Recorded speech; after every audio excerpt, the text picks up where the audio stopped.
Strange Studies of Strange Stories.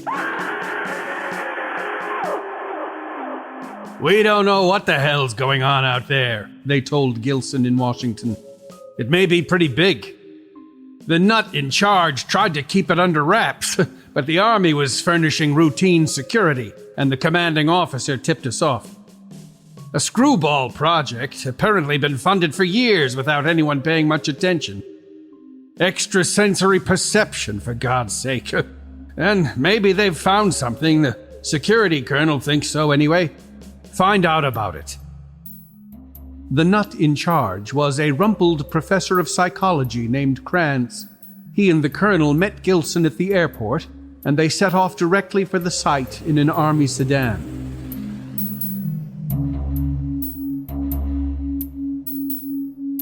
Gilson sets off to find out what this screwball government ESP project is all about, and we're going to go find out with him. Welcome to Strange Studies of Strange Stories. I'm Chad Pfeiffer. And I'm Chris Lackey. That was the opening of the story Window by Bob Leman. I came across it by chance and thought it was an excellent multi-genre tale with lots of twists and turns, part science fiction, part horror, even a little fantasy. It's the whole package, not unlike today's reader. Can you identify this man? You just heard some sweet Leman on Leman action right there. That was Andrew Leman reading Bob Leman. Fun fact, Andrew Leman is Bob Leman's great-great-great-uncle. What? Yeah, it's some kind of time portal nonsense. Don't ask Andrew about it because it hasn't happened yet. Okay. Well, I already wasn't going to ask Andrew about time portals, so that shouldn't be a problem. Great. But one thing our listeners should know about Mr. Leman is that he is one of the brains behind the H.P. Lovecraft Historical Society, purveyors of many scintillating items of sinister fun. Radio dramas, books, films, props, even fountain pens. It's a portal into pure fun, and we will link out in the show notes. Great to have Leman back on. We're so simple-minded. Who should we have read for this? Well, the author's Bob Leman. I got an idea. But it's spelled the same way. It's spelled the same way. L-E-M-A-N. You can't spell gentleman without it. Leman. We've never covered Bob Leman on the show before, and the bio info on him is a bit sparse. I found a bio for him on Goodreads, but I'm not sure what the author's sources were there, so take what I'm going to say with a grain of salt. I was having the same trouble. I actually did find a good bio, finally, on a blog called Lesser Known Writers. It was pretty thorough, though, so hit me with your facts, and then I'll verify or cast suspicion on them. All right, I love this. He was born in rural Illinois in 1922. Verified. Eureka, yes. Illinois. His parents were farmers. Supposedly, he was raised by a wicked stepmother and found refuge from her at school. Suspect. His father did remarry, but I found no evidence of wickedness. Okay. He loved reading and writing from an early age. Verified. He was member of lots of science fiction fan organizations. That was kind of his primary thing. Here's a quote from that bio. Leman was a member of First Fandom, owing to his activities as a science fiction fan prior to 1938. But his most active period in fandom began in 1957 when he joined the Fantasy Amateur Press Association, FAPA. Sounds funny to me. The first issue of his FAPA fanzine was titled The American Journal of Oculoteratology, with oculoteratology being what Leman called an etymologically imperfect coinage of mine, meaning, or intending to mean, the study of bug-eyed monsters. This guy is awesome. Yeah. Leman retitled his fanzine The Vinegar Worm with the second issue in 1958, and so it remained until its final issue, 16th issue in November 1969. So this guy was kind of like us. He loved science fiction and fantasy stuff, and he wrote about it. He fought in World War II, but no details about his involvement are actually known. Suspect. Plenty of details are known.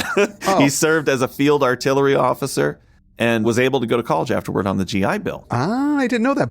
He went to your alma mater, University of Illinois. He did. With a degree in political science. Verified. I met his ghost in the library. You know, Andrew also went to the university, so maybe he met that ghost too. That's something that's never, it's, you know, just like I never talked. I thought about this the other day. I never talked to Leman about time portals. And I never talked to him about library ghosts. Yeah. What's going on in this relationship? I got to call him. Bob Leman didn't publish his first story until he was 45 years old. Wow. A latecomer to writing and a reminder to all of you out there, it's never too late and you're never too old. Verified. You are never too old. Bob Leman was married. He had 2 daughters, and he had a regular old day job in the oil and gas industry at Standard Oil, which is now Exxon. So he was in that. He was a fossil fuel man most of his life. It remained his profession until his retirement, which accounts for that oily residue his ghost left behind. He died 2006 at the age of 84. I can only assume by a tiger attack. Suspect. But in my gut, I feel like it's true. So verify! Yes. Most of Bob Leman's output was fan fiction of a satirical sort, which surprised me because this is a story that has some very serious concepts and serious things happen in it. I will link out to this more thorough biography in the show notes, but this bit of it reads, Leman's output of fiction was relatively small, but it was of consistently high quality with a modern and realistic approach to the elements of fantasy that he used. He wrote, in total, 16 short stories. This story was first published in the Magazine of Fantasy and Science Fiction, May 1980 issue. It's his most famous story, and I can see why. He also got to live to see it adapted. It was filmed as part of the Night Visions television series and aired in July 2001, retitled A View Through the Window, starring Bill Pullman. Have you ever heard or watched this show, Night Visions? I've never heard of it, no. It was an early aughts, 2001, 2002 show. I've never seen it before, but apparently it's all on YouTube, so I'm going to link out to that episode in the show notes. Our story begins in a military testing facility in a remote forested area. It seems they've been funding some screwball project, but no one has checked up on it until now. It's your favorite thing. It's ESP in science fiction. When I say I came across this story randomly, I was searching for short stories that were set in the month of February. Again, very linear brains we have. And I thought, well, I don't have a theme for February. Maybe there's a story that's in February. And I couldn't find any, but some rando person on Reddit had written that they read this story in February and they liked it. And then it had a great ending. There you go. More than anything this month, what I really wanted were some stories with some twists and turns. So thank you, random person online. You were right. The first paragraph or two of the story are a little dry. It's hard getting the characters sorted. But once you do, this thing really takes off. Yeah. So we start with this government ESP project in the woods. Enter Gilson. He's the guy from Washington who will see what our tax dollars have been dumped into. The project is run by Dr. Krantz, and an unnamed colonel oversees the military there. The colonel is the one who reported this up the chain, that something crazy had happened out here. They weren't supposed to know about it, but they were doing security and witnessed something. Otherwise, most of the work that's being done here has been pretty well kept under wraps. This kind of reminds me of the Brian Lumley Necroscope books, right? Or Firestarter. Yeah. You know, the government-funded ESP Cold War research kind of going on. I like telekinesis. I like pyrokinesis. Any flavor of kinesis I'm into. So any setup that gets that going with a shadowy government agency is okay with me. That's really hooked me. And it's fun. As we heard at the top, it's been going on for a long time, but now maybe they've found something. A new situation has popped up. Dr. Krantz explains that one of their prefab buildings has just disappeared, along with a researcher named Culvergast. And the building didn't just disappear, something replaced it. Krantz tells Gilson that he needs to see it for himself. We're getting filled in on this background as Gilson is being driven out to the country to see this facility. It seems that Culvergast is an eccentric genius who didn't do well at the university scene, but he thrives out here alone, with a few equally nutty assistants. Gilson asks, well, what the devil was he doing? Before Dr. Krantz can answer, they arrive at the site. It's fenced in, there are soldiers and dogs patrolling a gate to let them in, but it is not a typical military installation. It was a house. It stood in the center of the clearing in an island of sunshine, white, gleaming, and incongruous. All around was the dark loom of the forest under a sunless sky, but somehow sunlight lay on the house, sparkling in its polished windows and making brilliant the colors of massed flowers in carefully tended beds, reflecting from the pristine whiteness of its siding out into the gray, littered clearing with its congeries of derelict buildings. It's sunny over the house, but cloudy over everything else. And this house is an idyllic, Victorian-style structure, and it's immaculately kept. It's described as nostalgic perfection. And it should not be there. A prefab building once stood where this house is now. What happened to the building and Culvergast?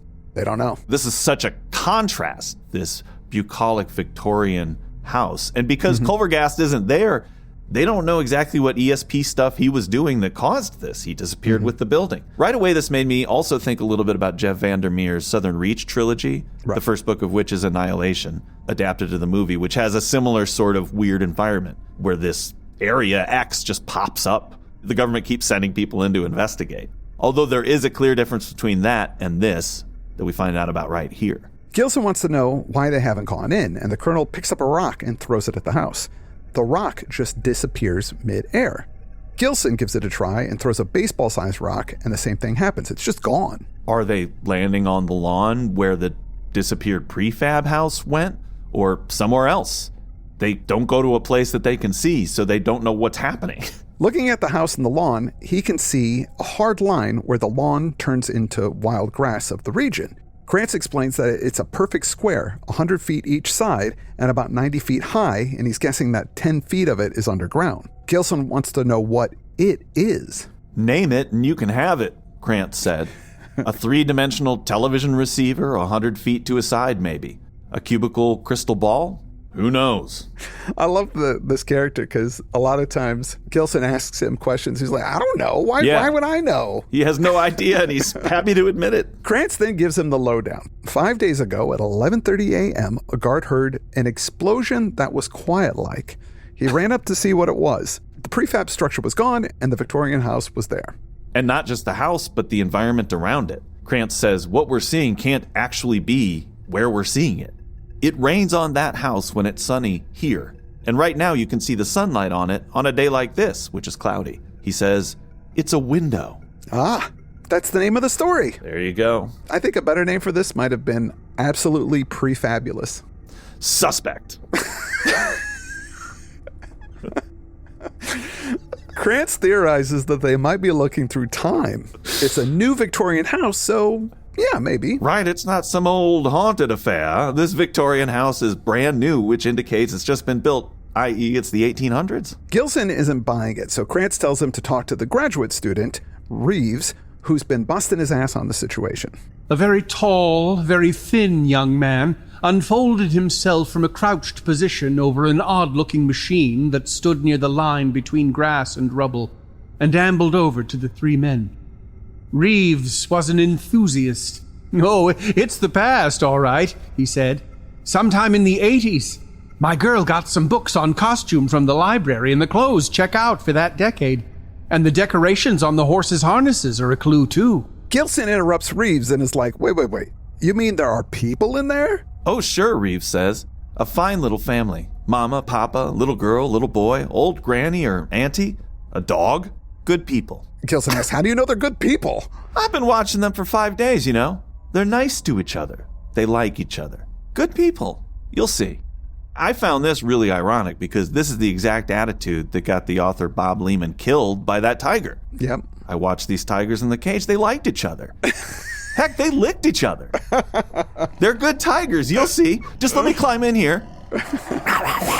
Reeves tells us that the family likes to come out for picnics since the weather's nice, and if they keep to their schedule, they'll be out in about an hour. Krantz explains that the people inside don't seem to notice anything's off, and they can't see them. They've also put poles through, but the poles just disappear, and when they pull them back, they're cut off. Yeah, it's not the kind of thing where you can stick your arm through and just have a feel, see what the past feels like, because you'll come back with half an arm. Those people on the other side are oblivious to the researchers. They don't seem to be able to see back through this window. Mm-hmm. But it's not just that. When they stick those poles through, people don't seem to see any of that either. Yeah. It's going to some other place. Gilson is angry at Krantz for not letting the higher-ups know sooner. They should have the whole scientific community working on this problem, not just some grad student. Krantz breaks it down for Gilson. This isn't science exactly, it's sci. He thinks if the science people show up, they won't believe in ESP, and so they'll never get to the bottom of it. Krantz and the other researchers do think there was something to Culvergast's nutty theories, and they're trying to figure it out, incorporating that ESP knowledge, which they don't really do here, but I think that's the idea. Yeah. They need to figure this out before the scientists arrive and ruin it all with their reasoning and math. So they've been doing some experiments and making a little progress. By the way, this experiment they're doing seems very scientific to me. Yeah. One thing they noticed one day when there was a stink from a nearby chemical plant, the people in the window seemed to be affected by it.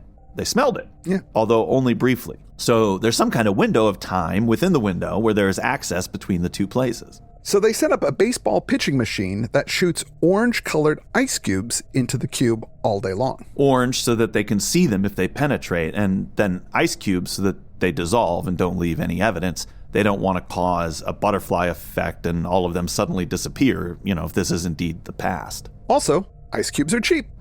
There you go. They've discovered that every 15 hours they can go in, and it's only for 15 seconds. For those 15 seconds, the ice cubes do land on the Victorian lawn. Gilson insists that the scientists be brought in now, but Krantz sheepishly says Clovergast didn't do it with science, he did it with magic. He cast a spell. Now, are we getting double mumbo-jumbo in this story right now? That's that term coined by Blake Snyder.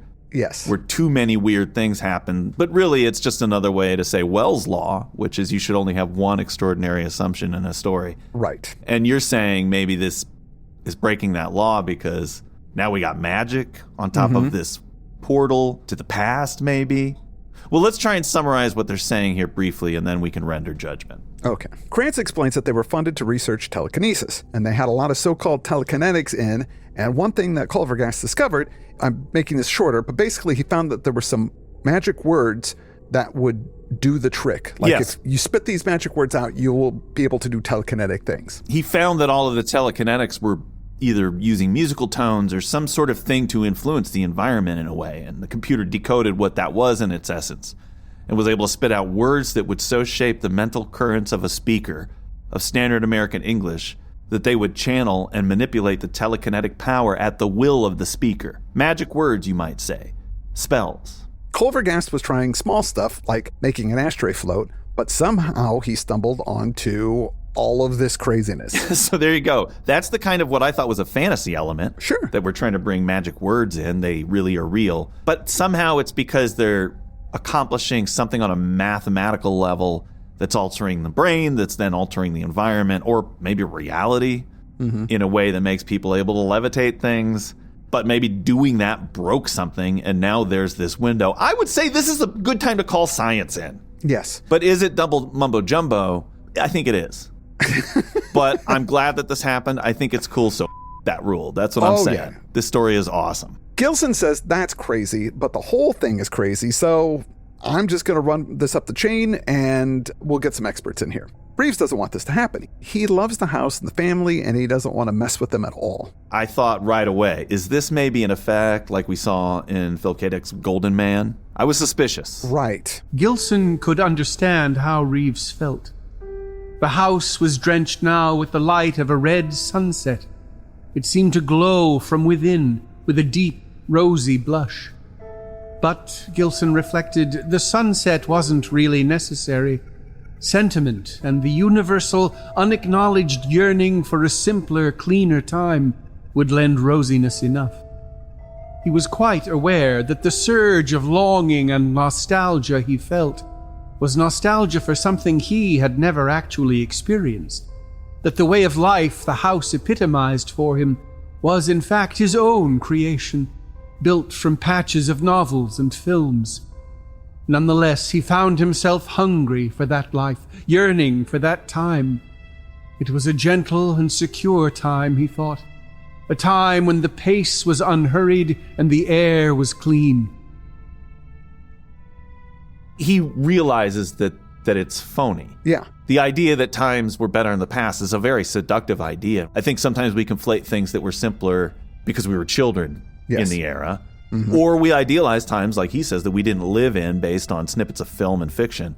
I recently read a series of press clippings, all with the title, Things Were Better. I think it was 25 years ago. The world was better. They were interviewing people, and these were clippings from newspapers over the years. Everybody said the same things. Children respected their elders. Right. People knew each other better, blah, blah, blah. And it was from 1990, then from 1950, then from 1930, then from 1890. You could, if you didn't have the date on it, they were all saying the same thing. So we're all, over time, all guilty or susceptible to this. He does think it's odd that Reeves is falling for it, considering that Reeves is young, a grad student. Yeah. He says, for someone his age, he seemed to be hopelessly mired in this bogus nostalgia. Maybe a little space madness. It could be. Reeves says that they're going to come out of the house soon, and he's really into Martha, the little girl. She's like a doll, he says. How does he know their names? Well, he doesn't. He gave them the names. The children, Martha and Pete, and the dogs, Alfie. They come out, and they're so nice to each other. The husband and wife are in love, the dog is great, and Reeves just can't shut up about him. That's the way to live, you know? If a person could just say, to hell with all this crap we live in today, and go back there and live like that. Gilson asks when the next time is that they can go through the window, and they say that's going to be at 6:35 a.m. So in the meantime, Gilson is going to make some calls. Started to kind of see where this might be going. I didn't at all. Only in the next thing that's going to happen. What happened after that, I did not see coming. In the morning, Gilson returns and finds Krantz and Reeves are still there, all strung out on coffee. He explains that by evening, the place will be crawling with scientists taking over the project. Reeves is pissed because he's going to be off the project. He's just a grad student. He's just an angry ESP-loving grad student. They're going to fire him immediately. In a way, they're closing the window on his time with this experiment that he's given his life over to. And so he might do some desperate things. That's what I meant. Absolutely. Yeah. And I saw that too. He's going to do something. Yeah, He's gonna that's all interfere. I meant. Yeah. Just as the sun is rising, they can see Martha, the little girl, looking out of her window. Reeves can't shut up about how cute she is. It's time, and they get the ice throwing going, and they're absolutely correct. The ice cubes are landing on the lawn. Then Reeves has a freak out, and he just runs at the window. Krantz shouts at him, but it's too late. He's through. I knew it. I knew he was going in. Krantz is scared that Reeves is going to go back in time and mess things up with the time stream, but they're all there, and they remember everything, so... Yep. All right. Nobody has faded from a photograph. Everything seems all right. No harm, but Krantz sees that the little girl can see Reeves, and she has a very weird reaction. She's not afraid or curious or anything. It doesn't seem to really surprise her in any way at all that this future man just bounced out onto the lawn. This is a long bit, but I feel like all of it really needs to be read, so take it away, Andrew. The face abruptly disappeared from the window. A few seconds later, the front door flew open, and the little girl rushed through the doorway, making for Reeves with furious speed, moving in a curious, scuttling run. When she was a few feet away, she leapt at him with the agility and eye-dazzling quickness of a flea. Reeves' eyes had just begun to take on a puzzled look when the powerful little teeth tore out his throat. She dropped away from him and sprang back. A geyser of bright blood erupted from the ragged hole in his neck. He looked at it in stupefaction for a long moment, then brought up his hands to cover the wound. The blood boiled through his fingers and ran down his forearms. He sank gently to his knees, staring at the little girl with wide astonishment. He rocked, shivered, and pitched forward on his face. She watched with eyes as cold as a reptile's, the terrible smile still on her face. She was naked, and it seemed to Gilson that there was something wrong with her torso as well as with her mouth. She turned and appeared to shout toward the house. In a moment they all came rushing out, mother, father, little boy, and granny, all naked, all undergoing that hideous transformation of the mouth. Without pause or diminution of speed, they scuttled to the body, crouched around it, and frenziedly tore off its clothes. Then, squatting on the lawn in the morning sunshine, the fine little family began horribly to feed.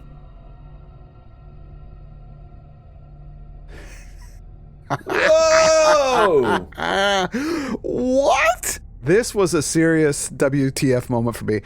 I am not shocked very often reading this stuff, but this shocked me. You would think that reading Little Red Riding Hood would prepare me for naked Granny to run out on the lawn and start devouring this man, but it did not. All I knew about the story was that it took some kind of dark turn. I thought maybe when he jumped through the portal, it'd be a little too late and he'd lose a leg or something. Oh, yeah. Boy, did I not. Wow. Yeah, no, didn't see that coming. Disturbing. Gilson, Krantz, and even the Colonel are freaking out because of this. People are throwing up witnessing this event. Krantz doesn't understand how this can be the past. Someone would have remembered animalistic cannibal people. What a hilarious reaction. He's still trying to reconcile it. He's thinking back now, did they teach us about monsters in American history in high school?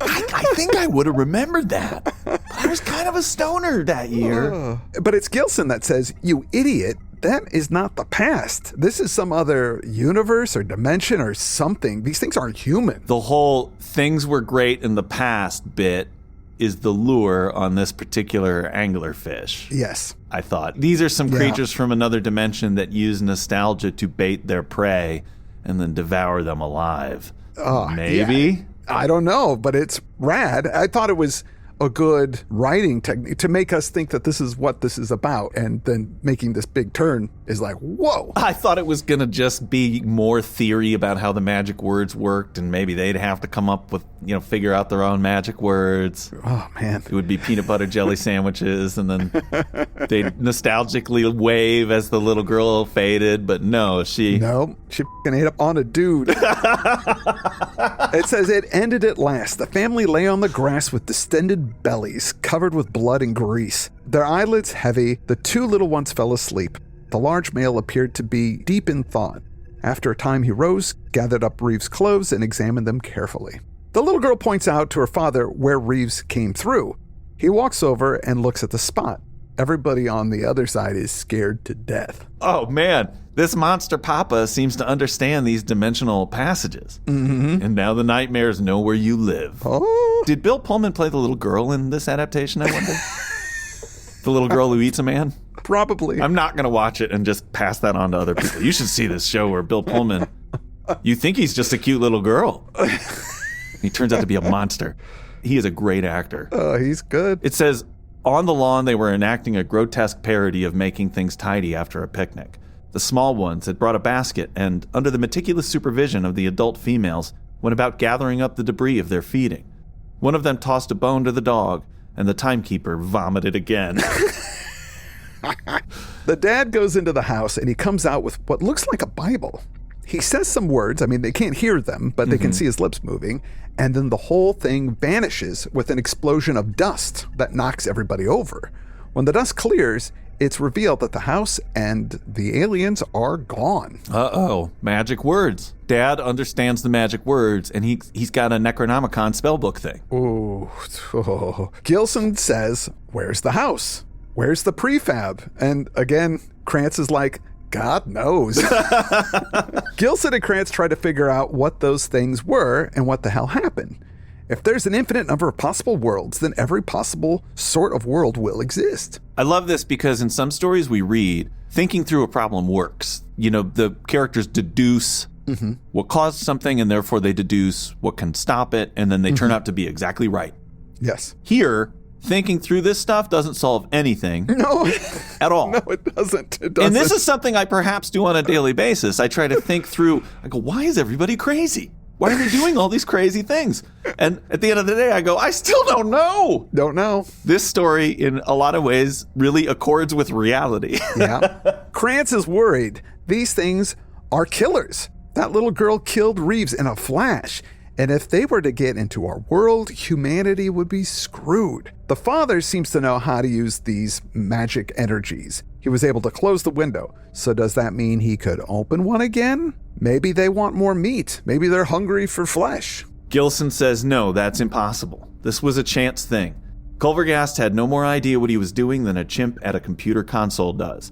It was infinitely improbable that all of this would happen, so it's improbable they'll find us. Again, he's trying to reason his way out of it. This was an accident that was so improbable they can't reproduce it on that side. No, of course not. Even though I've seen them with a Necronomicon and they easily closed this, and it's apparently happened to them before. Just then, the guy who was keeping records, he yells, "Bones! Bones have come from nowhere." They're the bones of Reeves. They can see the dog's teeth marks in the one bone, the one the dog was chewing on. Right, so they threw them back through, just like they were launching the ice cubes. These guys launched Reeves' bones back at them. Is this some kind of warning? Whatever it is, it can't be good. Gilson says, this is bad, but we've got time. 15 hours, right? We can mobilize the army, set up a defense. They can have some sort of detection system, so if anything comes through, they can be notified and attack if they need to. 15 hours and a couple of minutes, Gilson thought. Then 5 seconds of awful vulnerability, and then 15 hours and 20 minutes of safety before terror arrives again. And so on for how long? Presumably until the things come, which might be never. Who knew how their minds worked? Or until Culvergast's accident could be duplicated, which, again, might be never. He questioned whether human beings could exist under those conditions without going mad. It was doubtful if the psyche could cohere when its sole foreseeable future was an interminable roller coaster down into long valleys of terror and suspense, and thence violently up to brief peaks of relief. Will a mind continue to function when its only alternatives are ghastly death or unbearable tension endlessly protracted? Is there any way, Gilson asked himself, that the race can live with the knowledge that it has no assured future beyond the next 15 hours and 20 minutes? And then he saw, hopelessly and with despair, that it was not 15 hours and 20 minutes, that it was not even 1 hour, that it was no time at all. The window was not, it seemed, intermittent. Materializing out of the air was a confusion of bones and rent clothing, a flurry of contemptuously flung garbage that clattered to the ground and lay there in an untidy heap, noisome and foreboding. That's the end of the story. And that's the end. Oh, wow. I love that there's a twist and turn even in that last paragraph. He set up it reminds me of that Battlestar Galactica episode where they had to every 33 minutes do something so they all start going crazy. We're going to be living in a world like that where horrific things are going to happen every 15 hours. I mean, really sets up a premise for a whole new fiction and then immediately blasts it out of the air. No. That's silly human thinking. Oh, wow. The portal's always open, or at least it is as long as the spellbook owners over there, the monstrously nostalgic family, wants it to be open, but also leaves it with a question because they don't attack. They throw through more junk. Yeah. So are they just saying, take your junk and leaving forever? Or is it all over right in this instant? Yeah. And that's the thing. We're left with that. As a reader, we can decide how it all turns out. Right. We can work it out in our minds and make that decision, I guess. What a story. It's great. Oh my gosh. So many neat twists and turns, and it's well written, and I just really, really enjoyed it. This is the best kind of strange story because it's using an extraordinary assumption that this window to another dimension would appear, and then is playing on our assumptions of what the interaction is going to be like the whole time. Yeah. Anytime a new assumption comes up, then it's immediately refuted in some way. And so it mimics a lot of the craziness of the real world, and I think that folks will find all kinds of topical ways to read this story as well. Yeah. Solid stuff. Really neat. Bob Leman, I got to check out some more of his work. Yeah, he's got 16 stories. Read them all tomorrow. I don't know why I told you the number. Was I threatening you in some way? I don't know. He's got 16 stories. Get to work. I want to thank our reader, Andrew Leman. Please go over to the H.P. Lovecraft Historical Society and check out all of their awesome things that they offer. Radio plays, books, props, all the stuff. It's just great. It's a treasure trove of amazing, weird material. I also want to thank some of our patrons, and I'm going to start by thanking Elena Chevalier. I'd like to thank Josh Maneely. F. Jackson Lewis, thank you. Jonathan Warren, thank you. Thank you, Eric. I'd like to thank Josh Destruction. Yeah! I want to thank Ronnie Anderson. Thank you, Jeff Mackey. Thank you, Tim Hyatt. I'd like to thank Mike Rossi. Matthew Troy, thank you so much. Lastly, I'd like to thank James Tavener. Next week, we're going to do a story called Wet Season by the author Dennis Etchison.